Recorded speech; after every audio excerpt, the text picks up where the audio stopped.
Today I'm sitting with Cristiano Ndombassy, former ABU champion. Cristiano, how are you doing? I'm doing very good, thank you. That's great. So Cristiano, it's been quite a while, this year of quite a lot of stressful times through the COVID-19 and the 2020 year. Obviously, it's been very tough on everyone around the world and also extremely tough on the sports, and especially the sports of boxing. We've seen a lot of athletes, they now are put under a huge amount of pressure and, it is tough. So the question is, how have you been doing in 2020 and how have you been preparing to keep ready and keep yourself going for a fight coming up? Actually, for this 2020, it wasn't easy for anybody, even for us professional. And so I've been keeping myself motivated all the time, training at home and a lot of running, training, and so I've been pushing myself for whoever come to me for the fight. I have to be ready. So because normally I train for the future, I don't train for the present, I train for the future. Well, I guess as a professional boxer, it's important to always keep ready and make sure you're ready for your next fight going up. Yes. Definitely. So as of October, Boxing SA went ahead with hosting the first pro boxing events since the lockdown began in South Africa. And there's been a lot of big fights happening, and a lot of those fights happening in your division as well. Have there been any fights that you've been preparing for during this time, or any fight opportunities that you might be able to speak about? Yes, actually, there was a fight that I was preparing for because I had a promoter called Patrick Bonyeme. He called me in order for me to face one of his boys. His name is Eric Lando. We supposed to normally fight in the junior middleweight division. So I was preparing for that fight, and then later on I heard that they had to change the division. He ended up going to welterweight division by avoiding to fight me, and I wasn't aware why they had to do that. So I don't know, because I was ready for it and I was pushing really hard for that fight, and I was hoping to face him in the ring, and then they end up pulling him out by him to fighting someone else in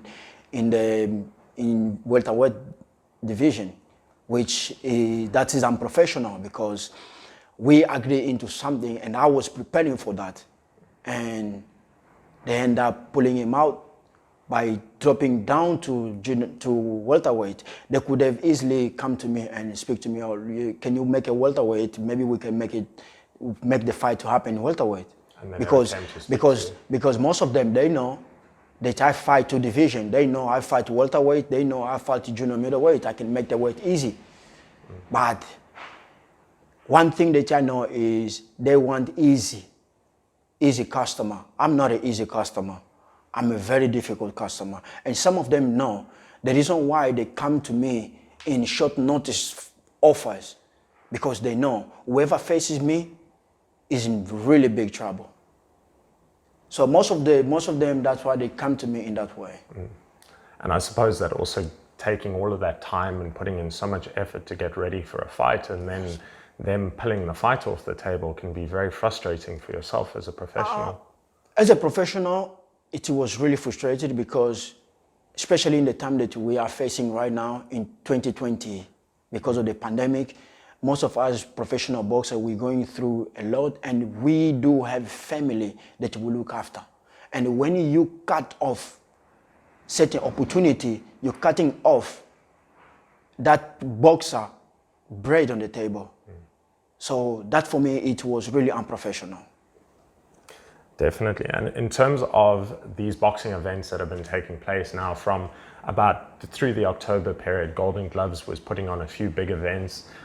There was a Super 4 tournament that was taking place. I know that there were some guys in that event that you had on your mind, and people that you were probably looking at fighting at some stage. Were there anyone on these events that maybe stood out to you in these fights, people that might have piqued your interest? Actually, because it's called Super 4, It's called Super 4. Those are the best in the middleweight division in South Africa, as they state them. So if it is junior middleweight division, I am included in the junior middleweight division. But normally it seems like they've been avoiding me because they know the damage that their boxer can get from me. So the reason why when they call the Super 4, they chose people that they can make easy fight for them in order to call me and to be included in that Super 4. Like this boy, I can just mention as the few names of the Super 4 they competed on that tournament. Boyd Allen, Brendan Tyson, and Rourke and Tristan Truth. Yes. Those guys. I watched the fight and I asked myself, how are they special than me? I haven't seen anything special on them, not at all. And I can knock those boys easy. They like it because I never called out. The reason why they avoid me, because I can beat those 4. I can beat those 4. Because most of the promoter and boxers, they undermine me. Because when they look for my 4 losses, they undermine me. But they forget that I'm really, really hungry lion. If they could give me those boys, I could have knocked those boys out. Because I wouldn't play around with those boys. But if any promoter or manager that manage those boys, they are willing to take a risk, I'm here. I'm ready. Always ready. I'm ready to face Brendan Tyson. I'm ready to face Boyd Allen. I'm ready to face Rock. I'm ready to face them all. And just by mentioning, because I can make 2 divisions, and I'm even willingly to go down to welterweight division just to face Tulani Mbenge. Because I've caught Tulani Mbenge long time ago. That was when I was still undefeated. I called Tulani Mbenge. But, because boxing nowadays is like a politics. They choose this easy, that it can suit their boxers. Fight, they can be easy. Because fighting me is to take a risk. Fighting me is to take a risk. Why do I say fighting me to take a risk? Like, for example, one of my friend, that today we are very good friend, and Kalombo, Emani Kalombo, he needed a fight. And me, as a good sportsmanship, I look at myself and say, no, this man needs a fight. I gotta step in. They call me in short time notice. I didn't say no, because I signed into boxing to face whoever they give me. If I know that I'm ready to fight, I'm gonna go and I'm gonna fight. Because this is boxing. Boxing, we support to entertain people. We support not to choose and run away. This is no longer a sportsmanship, man. Definitely. Well, that does take me into my next question. You're talking about Colombo. It's now been over about a year and a half since your last fight, and that last fight was with Emi Colombo, and it was a tough fight. What were you able to take home from that fight, and what do you feel, if anything, have you been able to take from that fight and use in your training going forward to help improve going into the next fights that you're looking towards? Actually, in that fight, I've learned a lot in that fight. I've learned a lot. And first thing that I realized after losing in that fight, it was to never again helping others in order to build themselves up. Because that was like me helping them for Colombo to have a fight. Yes. Because when they came to me, they say they was struggling to find somebody in order to fight Colombo. It was very short notice. It was 3 weeks while he was busy preparing for the fight for a very long time. So you didn't have much time? I did not have much time. Because to fight somebody in that caliber, you need to have enough time. For example, that fight was for 8 rounds. At least I needed minimum 6 weeks. 6 weeks. Because even though I had short notice, I was able to expose. And it is what it is. I give no excuse. I'm into boxing to face whoever comes.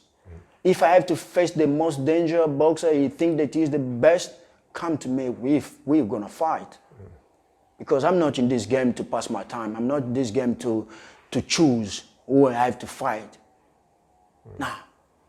And I suppose that at some point would be a fight you'd look to have again, possibly, with Emmy.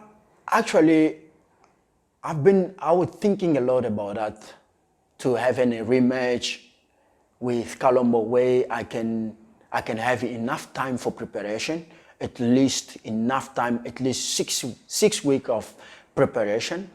But I spoke to, after that fight, I think 2 to 3 days later on, I spoke to his promoter if I could have another chance to prove myself, not to prove to anybody, but to prove myself, if I could face him again. But I was denied. Normally I would decline. They said they will never let me to fight him again, but it is what it is. It is boxing. But in my case, if I've helped many others, it's not because it's just a sportsmanship, man. I fought one of these guys. I shouldn't give him a fight anyway, but I had to give him a fight because he was talking a lot. What's his name? If I can remember, Sally. Johnny Sally. I shouldn't give Johnny Sally any fight, but I had to face Johnny Sally twice. I gave him a rematch, even though it did not deserve the rematch. But I had to give him a rematch because I'm a sportsmanship man. That is what sportsmanship man is all about. It's all about. It's to step in and give each other opportunity to see who is the best, to see who is better than who. It's not about, no, I beat him already, won. No, people are not convinced. People want to see the fight again. Give me opportunity, give me the chance. And prove yourself if that's truly you meant to win that fight first. Because when I beat Sally the first time, he say, and his people and the audience, they say, no, I was lucky, there was a stoppage, a premature stoppage. But the second rematch, I beat him again to prove it. So that's it. This is boxing. Definitely. We are in this, like when you are in the rain, you have to drown. You have to get wet. That's boxing. Definitely. In terms of what we've spoken about during this interview, we've spoken a lot about the different fights that are available to many different people. Even talking about 2 different weight divisions, you seem very much prepared to fight in either weight division. But let's talk about finding a path for you. What division do you think would be your best option, and which fighter do you have in your mind as number 1 above everyone else that you would like to look to fight in 2021? Okay, to put it in this way, because right now, for me, after the loss that I had with Emmanuel Colombo, I need a fight where I call it a redemption. I need a fight for my comeback, for my resurrection. Just like many others, those who they lost, such as Boyd Allen. Boyd Allen, he need the same thing. He's coming back to cover that loss. And Rorik and Tristan, they also need the same. So those 3 of them, why can't we fight? Why are they avoiding me for? If we are in the same division, like I saw certain comments on Facebook, and they're trying to undermine me by saying that what they will gain by fighting Cristiano, but they're forgetting. Even though I have 4 losses, they're forgetting that I still have a name. My name is still big. It still matter. If they think that they won't gain anything, if they think they will be better than me, they should come and take the fight. I will wipe them out. That's one of the guarantees that I am stating today. If they can take a risk, Boyd Allen, Rorik, Tristan, because they need a redemption. They need a comeback win. Yes. So if they think they can take me on, why not? Come, boys. Come on. Most This definitely. boxing. Stop hiding behind your managers and your promoters. If you want to make it as a business, certain business, go and run a shopping. Go run a shopping. Go open a restaurant. Then from there, you're running a business. This boxing, it's a fighting game. Bring it on. Why hiding behind your managers and promoters? Bring it on. I hide from nobody, behind from nobody. I'm here. Anytime they want to fight, prove that they are worth, prove that they are better than me by facing me in the ring. And I will prove to them, I will give to them my all because they know how I fight. I give all. And believe me, I've been growing. I've been growing. A lot of these boxers, they will be surprised. They will be surprised because I got so much in store for them. I'm coming. Well, I suppose that comes to one of my next questions is, you see a lot of the time in the boxing industry, so many fighters coming up, they are almost protected by their managers and their promoters, almost them being so scared to lose their O or to lose their next fight. And many people on the same side have spoken down about the 4 losses that you've had. But when you go back into your records, you look at the people you fought, you look at what you have fought for as well, the titles you have fought for, and it's not quite the same as that. Maybe you can speak into a bit more about the risks you've taken in your career, the risks that you've taken early on that may have affected you, but at the same time, I feel like those have helped grow you into the boxer you are today. And perhaps that's why you are more motivated to fight them than they are to fight you. When you go into that side, normally, for me, they are scared. They are scared to fight me. They are scared because at the back of their head, their manager, their promoters, they know fighting me, they're going to lose. It's 50-50. It's not 100% in their side. They know they're going to lose. So in my career, I took a premature chances to fight certain fights that I'm supposed not to take because I was still a baby in those stage. I was still a baby, but I took those risks. Like most of the fights that I lost, they are title fight. They're title fight. And I fought people that they've been in boxing way long before me. But yet I faced them because I'm signed into boxing to face the best, not to face average. Look, one thing that I hate in my life is to fight the average. I don't like to fight average because fighting average, it does not make me better. It does not make me to improve into my boxing. But fighting the best, it helps me to improve. It helps me to grow in my mind and to think more. That's why I avoid average boxers. I want the best. I want the best. That's why I said some of those boxers, they don't even want to give me a rematch because they know I'm a quick learner. Every single time, every fight that I face it, I go, I revise. I revise where I went wrong, where I have to fix, where I do not. So I had a premature fight for my 4 losses. I took quick response on those fights, and I lost them. But that does not define me. 4 losses fight doesn't define who I am. No, what defines who I am is the road that I'm going through, I'm going in. And that road, I know I'm gonna wipe them out. Because right now, my focus is not to go fight internationally or overseas or anything. No, that is not my mentality. I wanna wipe out every single junior middleweight in South Africa, in Africa in general.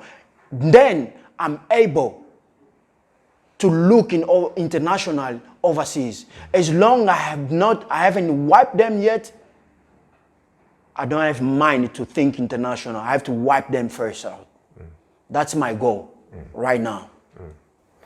And Chris, great to be able to speak to you, but is there any last message that you would like to leave for all of your fans, all of your supporters? Any honorable mentions? Actually, the only message that I can give to all my fans and friends, family, to keep supporting boxing. It's not an easy game for many of us professional, because some of us professional, we go through a lot, and sometimes we put so much in order for us to entertain them. But normally, most of them, they don't know exactly what we go through behind the closing door, how our life is, how the fighter's life is going, what they're facing. Most of them, they don't know, but we put a smile and we work hard to come in the ring and to give them a good show. So that's why all I can tell them is they keep supporting us, not only supporting your favorite boxers, but support boxing in general. Because supporting boxing in general, that is where you're gonna help boxing to grow. Even if you are my fan, you support me all the time, but when it comes boxing, you don't have to support only me, only focus on me, but focus in general. Because it's about boxing. And that way, we are able to grow boxing in South Africa, in Africa in general. Because I believe unity is strength. So all I have to tell, they have to keep supporting boxing, and that's all I have to tell them. I appreciate it. It's wise words. More than just yourself. It's more about boxing than all else. Well, Chris, just finally, social media. I know that you've got your Instagram page, your Facebook page. I think you also have YouTube as well. Just in terms of how people can find you, where they can see you, maybe if you can just tell us about that before we wrap this interview up. Okay, I'm actually on Facebook as a Cristiano Ndombassy. I'm on YouTube as a Cristiano Ndombassy. They can use the same name to find me on the social media. Whoever want to find me even can Google, and Google will give him all the detail that they need to know about me. Well, that's great. Cristiano, it's been really great to speak to you again. Thank you very and to much. see you back. We're definitely looking forward to seeing you back in the ring next year. Thank you very much. I think 2021 is going to be a big year. I appreciate for the opportunity and for the interview. Thank you very much. I really appreciate it. God bless you. And I hope to see you again to have more interviews, because it's all about boxing. It definitely is. It's all and about I'm looking boxing. forward to speaking to you next time. Thank you very again. much. Once again, I'm here with former ABU champ, Cristiano Ndombassy.